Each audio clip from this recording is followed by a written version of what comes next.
Okay, so in our next chapter of root zone, I want to talk a little bit about mostly what's called leaching fraction. I'll outline a little bit about the irrigation systems, but technically we get into a lot more detail of that in the winter, so I don't want to spoil too much of that. But what's important is to discuss leaching fractions. Um, let's take a closer look here. So irrigation, all right. Why do we irrigate? I think it's sort of inherently obvious. Plants need water, um, but there's a few things that maybe we take for granted. Uh, Water in a plant is, for the most part, a means of conveying or moving things throughout the plant. So water goes into the roots, up through the plant, out through the leaves. And there are things that are solubilized in that sort of hitch a ride and move through the plant.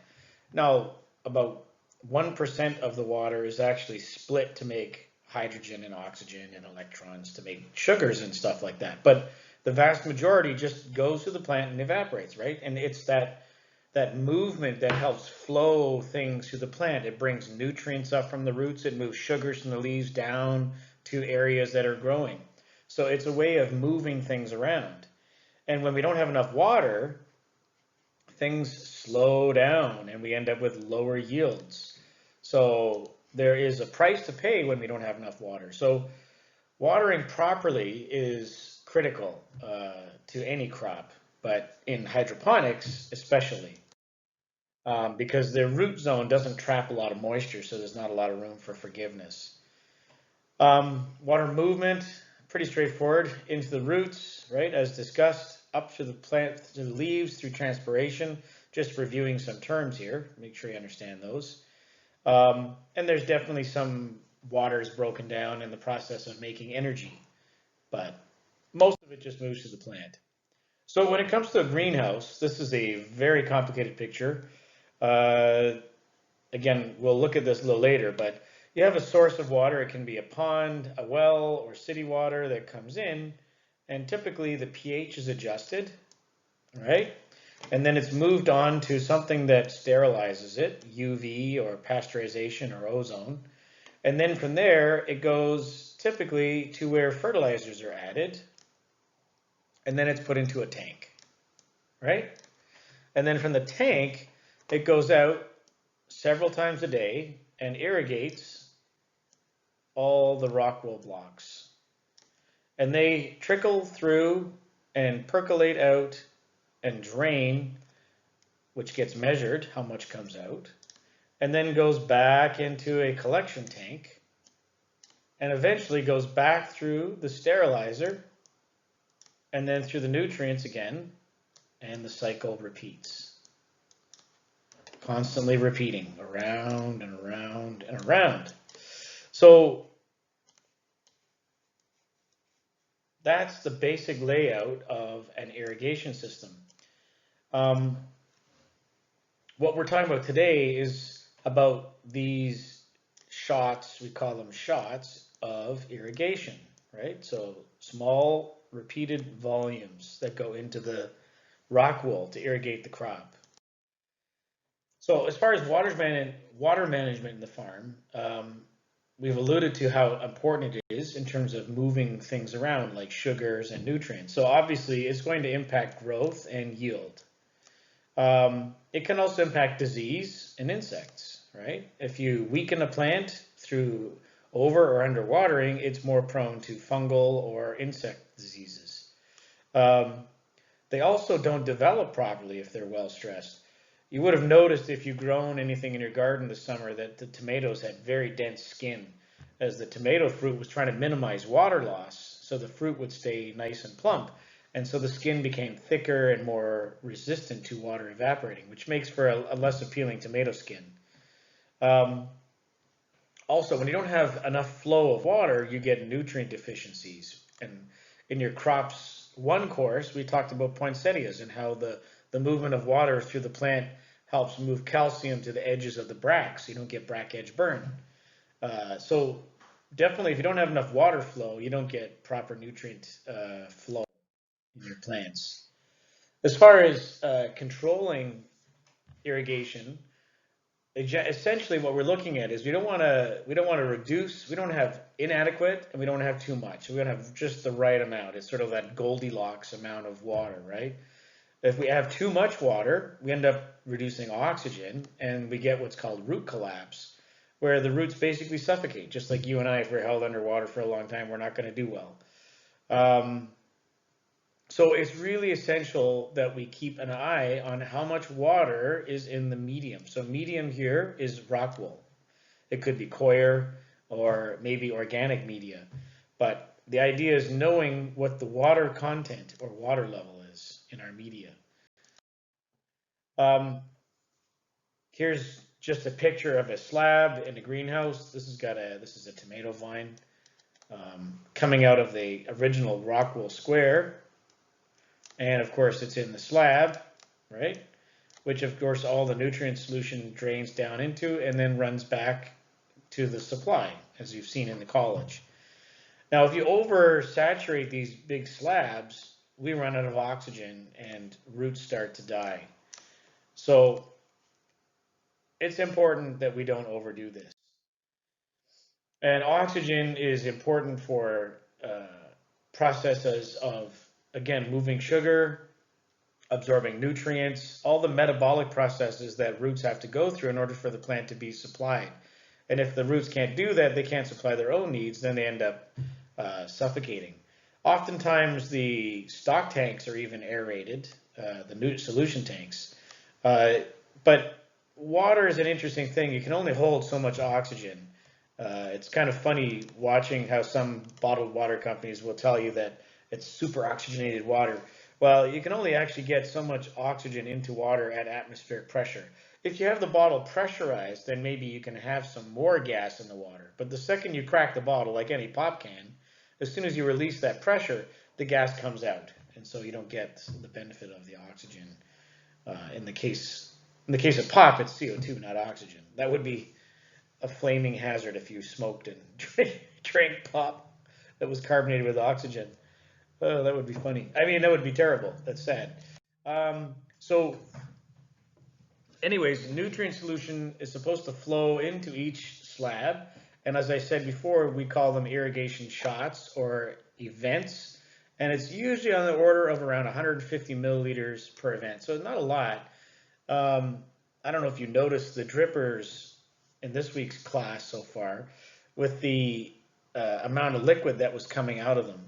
150 milliliters is maybe, I don't know, what would that be, a quarter cup of water? So maybe not a ton. And, you know, think of pop can is what, 355. So it's about, yeah, maybe it's about less than half a cup, less than half a can of pop. It would take a while for that to fill up at the rate that those drippers are dripping. So it takes a little while. But typically we inject the nutrient solution at shots of 150 milliliter per event. This is the kind of graph that you would see in a lot of commercial facilities. And what we're looking at here, the WC stands for water content. There's two graphs here. This is for different competing rock wool companies. There's, you know, Grodan and the other people. I just grabbed this from their website. It doesn't really matter. The shape is the same. It's just the overall water content slightly different.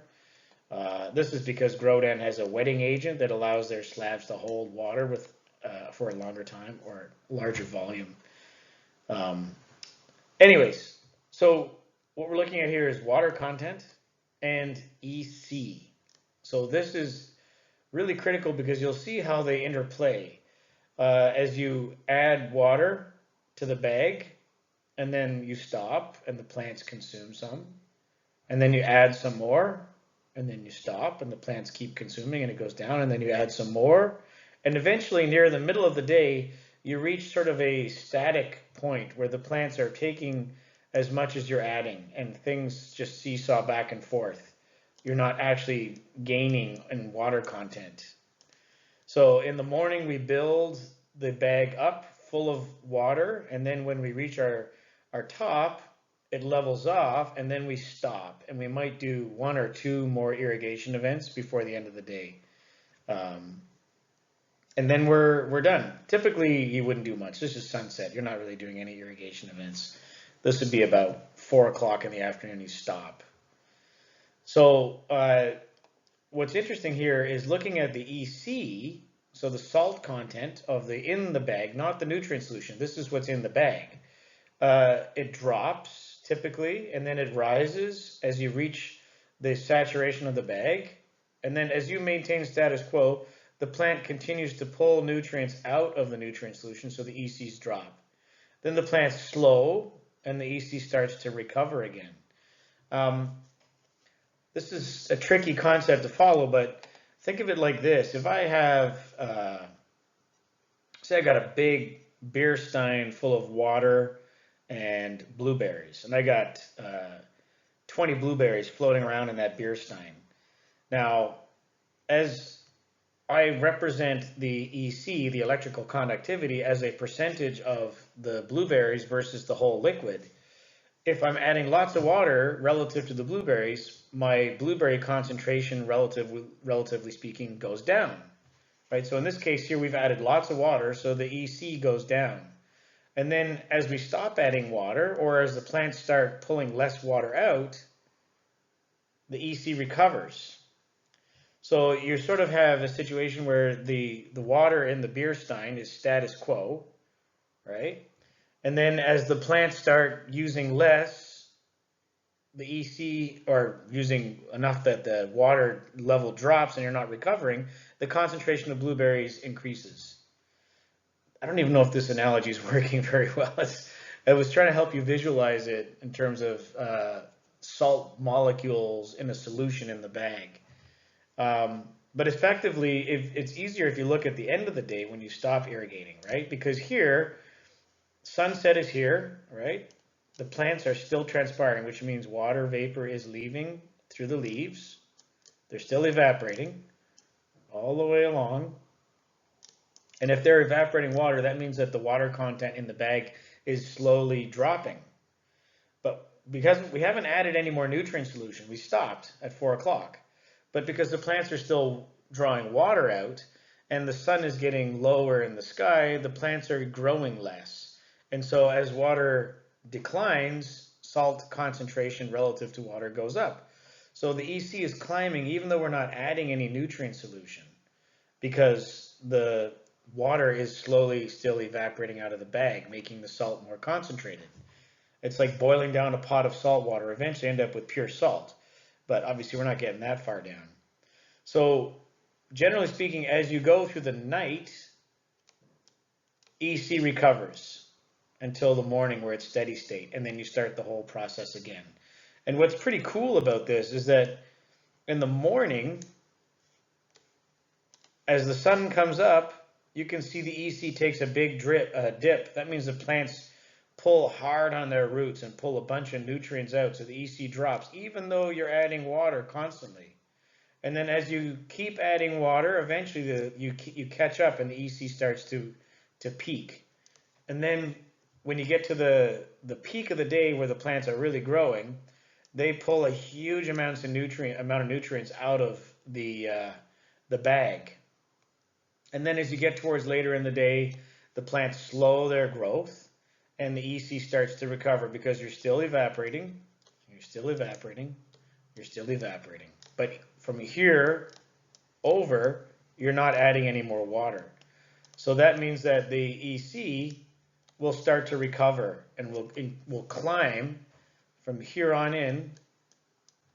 The EC recovers because we stopped adding shots of irrigation solution here. And as the plants continue to transpire, the salt concentration increases and EC recovers. So this is a very typical curve. This is what they look like. We do several shots in the morning, 1, 2, 3, 4, 5. And when we get to steady state, we maintain it with small shots. And then we get towards around 4 o'clock at the end of the day, we stop. And then we let the content of the bag drop down. We do this because, remember, in the previous slides, we were talking about oxygen being an issue. And we don't want to go into the night with wet roots. So we stop irrigating around 4 p.m. and then the bag starts to dry down, and through the night it's at a low dry point. And in the morning we start it all again. That's the next day over here. Okay? So typically there's a phrase that a lot of growers like to use. It's called transpiration before irrigation. So in terms of when we start irrigating in the morning, we want to wait until the plants have started transpiring. Right? So what we're looking at here is the EC in the bag is steady state for the night, and then it starts to really climb because the plants are pulling water out because they are starting to drink. And at that point, we hit them with a shot and a shot and a shot, and we build it up and we build it up until we're at steady state. And then we quit at 4 p.m. So irrigation begins in the morning in a stepwise manner. We call that phase 1. Water content and EC build, electrical conductivity, build until you get your first drain. This is the first time I mentioned this word, drain. Drain is when you keep adding water to the bags, eventually stuff starts to come out of the bag. That's what we call a drain, and we like to measure that. Let me get into that in a later slide. Phase 2 is the stable part that I mentioned during the day. Right? And then phase 3 is after the last irrigation, where we want the water content in the bag to decline going into the night so we don't get root disease. So in phase 3 is where we get a lot of our root growth. We get some root growth in the morning, but we get a lot of it in the evening. So what is the leaching fraction? So here's the math. A leaching fraction, this is something that every grower in vegetable production has to perform on a regular basis. And what we do is we take the amount of nutrient solution that came out of the bag, right? We collect it and measure it, versus how much we supplied to the bag in that particular shot or irrigation event. And then we do the simple math of dividing it by the other, and we get a percentage. So it's a nutrient solution leached versus supplied. So I've made a simple drawing here. We have 1, 2, 3, 4, 5, 6, 7, 8 drippers, right? Each one is delivering a certain amount of liquid that we're going to measure by putting one dripper in a cup. So there's 9 here, but the 9th one is in the cup. That's going to tell us how much each dripper is delivering.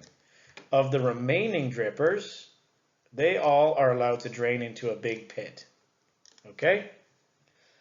So we measure how much goes into the pit, we measure into the cup, and we measure how much goes into the pit. So let's say in the cup, we got 500 milliliters. Okay? The drippers have 8 drippers, 1 liter. So that means that each dripper is giving 125 millimeters per event. All right? So that's how much was drained out the bag. This is how much we supplied. So this dripper is going into the cup. That's exactly how much was supplied. We supplied 500 milliliters into that cup. But what drained out of the bags was collected into this big thing here. And we know that there's 8 drippers draining into this pit. So we take the volume of liquid that was in the pit. That is a terrible arrow. We take the volume that was in this pit, which was 1 liter, and we divide it by the number of drippers. 8 drippers, which means 125 milliliters drained per dripper. So then we know if we have 125 millimeters drained, 500 was supplied times 100% to turn it into a percentage, means we have 25% of the water leached out. 75% stayed in the bag and was transpired. 25% leached into the pit. Okay, so 25% leach.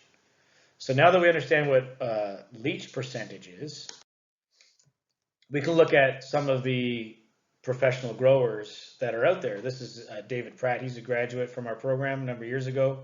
He grows peppers, and he gets a drain. So he'll start in the morning, first shot of irrigation, 150 milliliters, second shot, 150 milliliters, third and fourth, he starts to get drain. So to begin with, the bag is just absorbing everything, nothing's coming out. And eventually starts to get some drain. And his first drain happens around lunchtime, and it's a 15% drain. Not much comes out. That makes sense because it's still early in the day. Then he starts to get 35%, and then around 45 to 50, and then 50 to 55 as the day goes on. Then he slows down with his shots once an hour, and he gets a leach that's really low at the end of the day. His last irrigation for the day, only 10% leach. And then he stops, and then he lets it dry down through the night, and then he starts the process again the next day. So we know that plants don't make roots during the middle of the day. They prefer either in the morning or in the evening, mostly often in the evening. So plants will make roots between 8 a.m. and 11 a.m. and between 3 p.m. and 6 p.m. And it's at those times we want to make sure we don't have too much water in the bag. We want it drying down. So we want little to no drain at this time. We want to just keep things on the drier side. That way the roots are looking or searching for water. That's how we encourage root growth. If you remember in class we talked about withholding nutrients to encourage root growth. You can also withhold water. Now that's in hydroponics we can much more precisely control water content, so we can steer it a little more carefully. With potted plants, it's tricky. You got to be careful that you don't overdo it and damage the root hairs. This is another company, Great Northern Hydroponics. They have a couple of my students working for them as growers. They grow mostly cucumbers and tomatoes. They irrigate starting at 9:30 in the morning, and they irrigate every half hour until 4:30. Then they're done. And similar to David Pratt, their first drain happens around noon, so around lunchtime. And this will introduce another concept. So far we've been talking about water content to dictate and leach fraction to dictate irrigation. But there's a way you can fine tune your irrigation to deal with how bright the sun is for that day, because obviously on sunnier days the plants are going to transpire more than they will on overcast days. And so the computer system takes that into account, and it will adjust the milliliters per square meter shot per joule of sunlight intensity. So in the summer, when you're at more intense sunlight, we're looking at around 3.5 milliliters per square meter per joule. So, Grodan, which is a supplier of rock wool, they recommend 3 milliliters per square meter per joule on a bright day. And you might get a 2,000 joule day. That's 61 or 6 liters per square meter. 6 liters. That's supposed to be a capital L. So that's 6 liters per square. That's a lot of water. Greenhouses use a lot of water. We try to recapture as much as possible. In the semi-closed greenhouses I was talking to in one of the labs, where we condense the moisture coming out of the plants and recollect it, those greenhouses are super efficient with water. They're like the ones that they're using out in Saudi Arabia to grow in the desert. This chart shows different joules as they increase and the number of irrigations per hour. And again, it's logical, right? So you've got a super bright day. This is per square centimeter, not square meter. You're looking at 4 to 5 shots per hour to keep the roots adequately irrigated.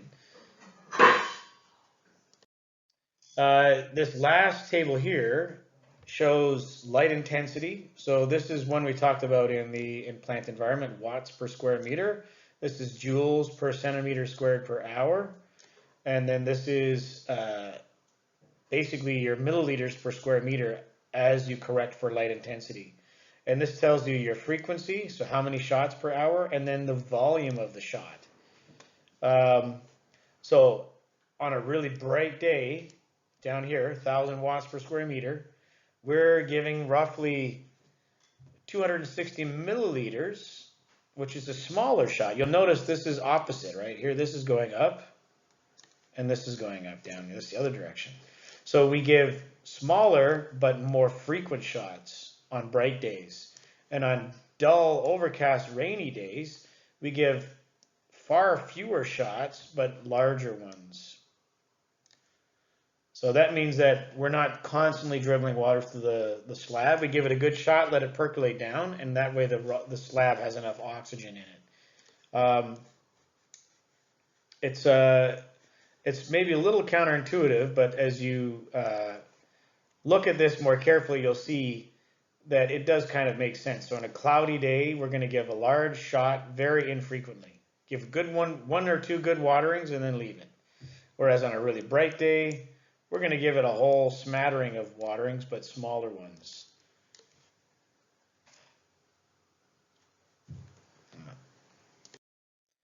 Anyways, that's an introduction to leach fractions. Obviously, the quiz on this is going to have you calculate a leach fraction and maybe ask you a few sort of overarching concepts about irrigation versus sunlight intensity and things like that.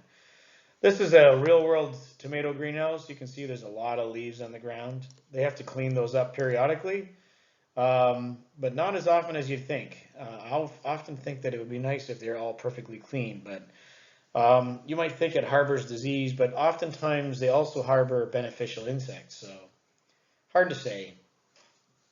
Anyways, got a couple other smaller lessons this week, so you'll get those after this. Take care.